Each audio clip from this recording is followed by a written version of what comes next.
Welcome to the deep dive. We unpack complex topics, try to get right to the heart of what you really need to know. Today, we're taking a deep dive into, well, one of the most pivotal and, let's be honest, often misunderstood periods in American history, the U.S. Civil War. Exactly. And we've got this focused historical analysis here, designed really to cut through some of the common myths, the misconceptions, and get to the core drivers. Our mission today really is to give you a clear, concise understanding of how decades of conflict, political, economic, and moral, how it all led to this defining war. Yeah, we're hoping for some aha moments. We're going to pull out the important nuggets from this material, help you grasp the nuances, without feeling totally overwhelmed.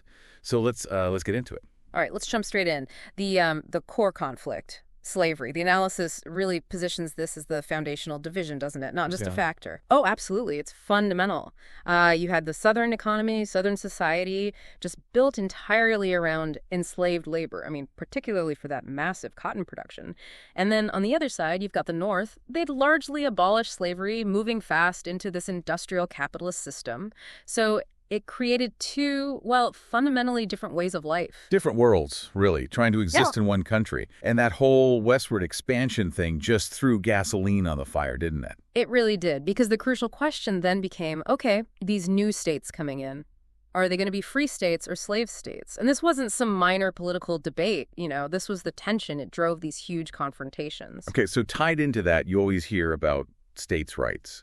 How does the analysis frame that argument? Well, states' rights definitely comes up a lot, and many in the South argued quite vehemently for their right to govern themselves, especially, and this is key, concerning the institution of slavery. Any federal attempt to limit slavery, they saw that as a direct violation of their rights. Right, but here's where it gets interesting, and sort of an aha moment for me in the material. It suggests states' rights became more than just a principle. It was almost like a political shield, wasn't it, to protect that economic and social system built on slavery. That's a very good way to put it. A shield.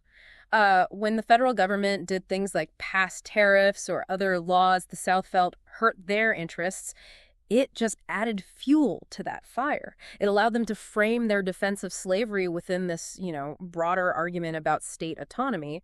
But slavery was always sort of lurking right beneath the surface, or often right on the surface. So it wasn't just about abstract principles. Right. Okay. Now, there were attempts early on to, keep things together. The Missouri Compromise of 1820, often called a Band-Aid. Yeah, a Band-Aid is about right. It tried to balance power. Missouri comes in as a slave state, Maine as a free state. And they drew that line across the country, 36-degree, 30-euro parallel, saying no slavery north of this line in the Louisiana Purchase territory. But Band-Aids don't last, do they? Especially not on something this fundamental. Exactly. It kicked the can down the road, and that Band-Aid got ripped right off in 1854 with the Kansas-Nebraska Act. That act basically said, forget the line. It allowed settlers in those territories to decide for themselves popular sovereignty, they called it. Popular sovereignty sounds democratic, but it wasn't peaceful. Oh, far from it. It led straight to what's known as Bleeding Kansas. Just brutal, violent clashes. You had pro-slavery and anti-slavery settlers rushing in, basically fighting, killing each other over whether Kansas would be free or slave. Yeah, killing each other. That really shows how deep the division ran. It wasn't just politics anymore. Not at all. It was raw, violent conflict driven by that core issue. Okay, so violence in the territories.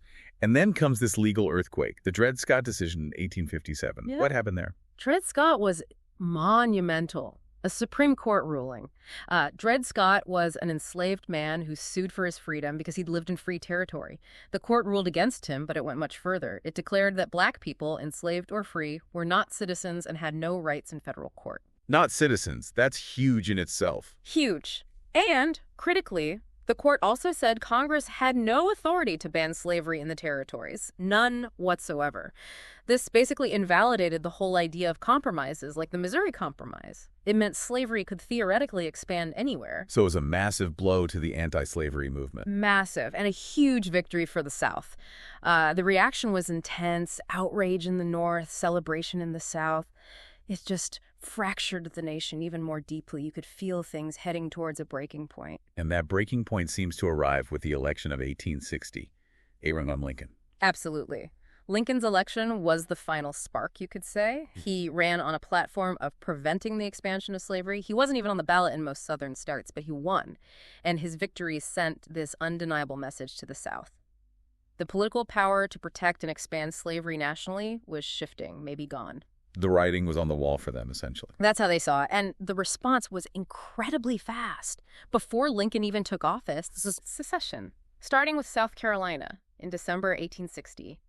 6 more states followed quickly. They formed the Confederate States of America, and they were very explicit about why they were leaving. Right. The analysis really emphasizes looking at their own words, the secession documents themselves. Exactly. If you read those declarations of secession, they state very clearly, very explicitly, that they are seceding to protect the institution of slavery from the perceived threat posed by Lincoln and the Republican Party. So protecting slavery was front and center in their reasoning. Undeniably.